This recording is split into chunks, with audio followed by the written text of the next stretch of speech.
The C-SPAN networks bring you long-form public affairs programming from the nation's capital and are a public service of your television provider.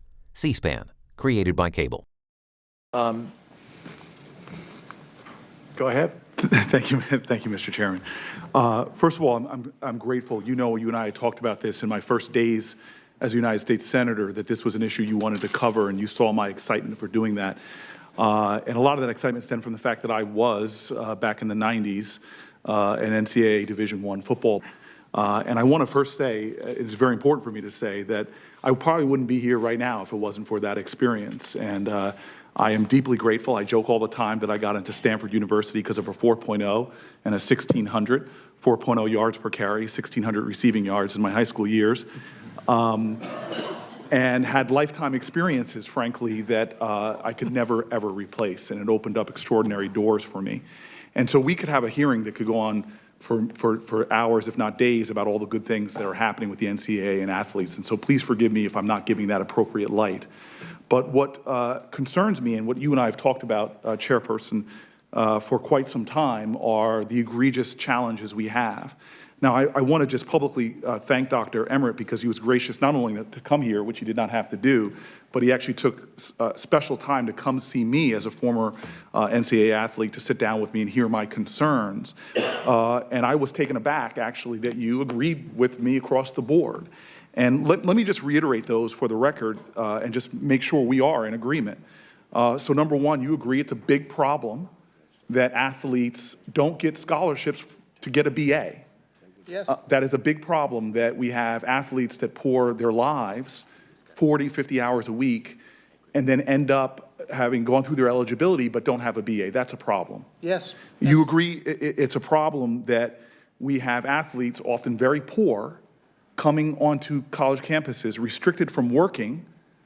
They can't shovel driveways for some extra spending money, can't meet the needs of travel, can't buy toiletries, clothing, that they're restricted from working, banned from working. You know that that's a problem we have to address. Well, a minor correction. They're not banned from working. They can, in fact, work, and in many cases do, but the biggest challenge is they simply haven't the time. So in other words, they can't work because of whatever reason. You know that's a problem, that the scholarship does not cover the full cost of going. At the same time, they're being expected, whether by law or not, to work 40, 50, 60 hours a week. Completely agree. That's a problem, right. You agree that's a problem with the health coverage is inadequate, and that we have people, many of whom I know and you know, who have blown out knees, and even though they've graduated now, they're having to go in the pocket for co-pays and the like to deal with medical injuries that were incurred. Really, the root of them was the challenges they had when they were an athlete. Yes, I agree that the insurance today is much better than most people think, but there's certainly areas that need to be closed. And it's inadequate, and it is costing some athletes thousands of dollars yes, into their lifetimes. You agree that there's a real problem still with time, that as the two athletes at the end of the table, I know they're not much different than me, but it's not just the practice time. Guys, how many hours would you show up before a practice to get your ankles taped, to get treatments? An hour, 2 hours, sometimes 3 hours, depending on how bad your injury or strain is. That we have athletes now putting in upwards of 60, 70 hours a week. That's a problem. Huge problem. Okay, and you agree that there is at least an issue that has to be dealt with to improve with the issue of sexual assault. That has to be improved in terms of the way we investigate.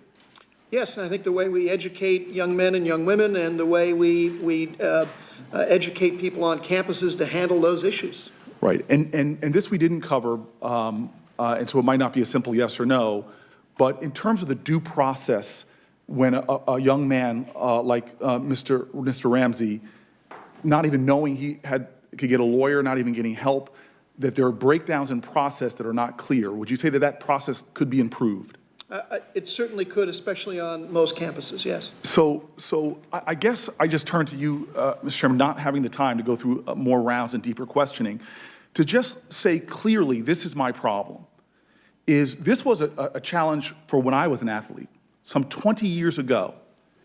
And athletes after athletes are going through and facing what I consider the exploitation of athletes. Let me be very clear.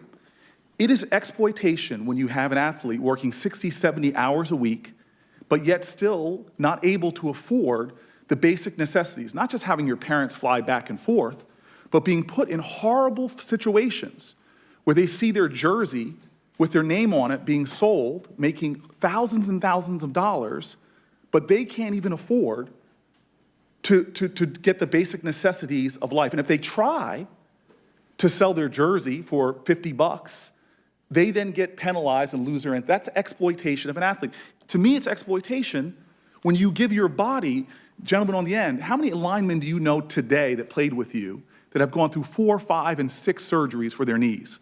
Many. A lot. Yeah. And if they're going into their own pocket after giving up their knees to make millions of dollars for the university, and then the universities aren't even compensating them appropriately, that's an exploitation of a college athlete that has to be addressed.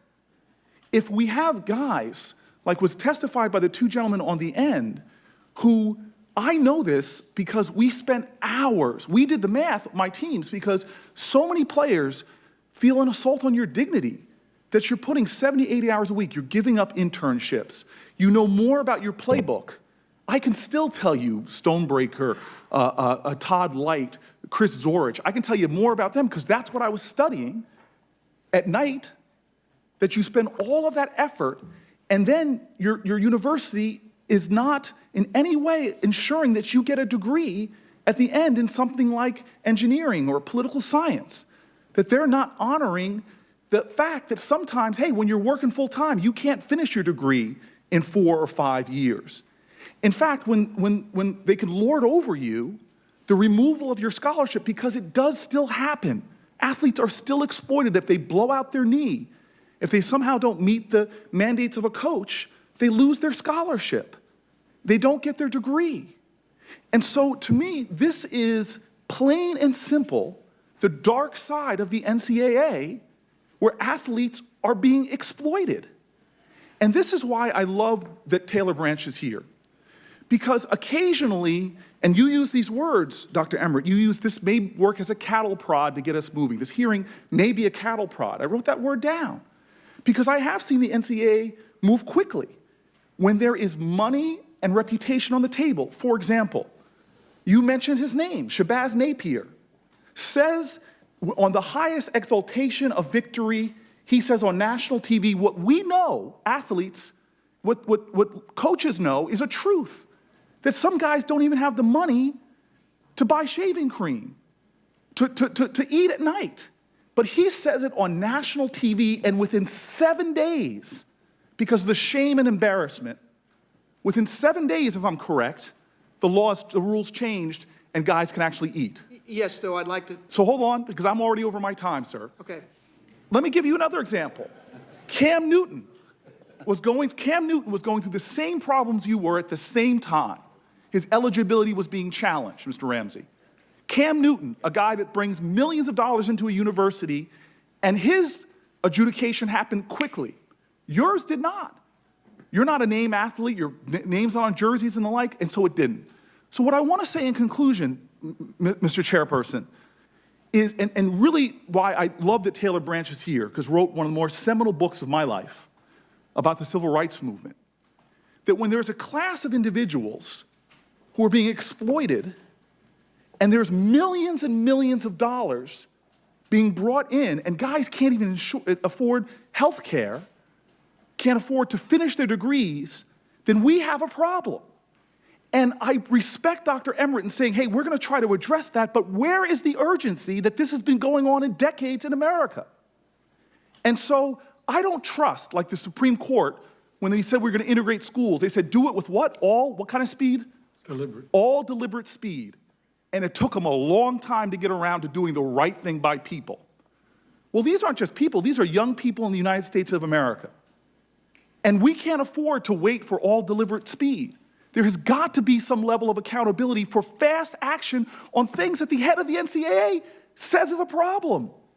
That next season, when football season starts, there are going to be kids suffering from the same list of unfair things that somehow, someday, is going to be addressed.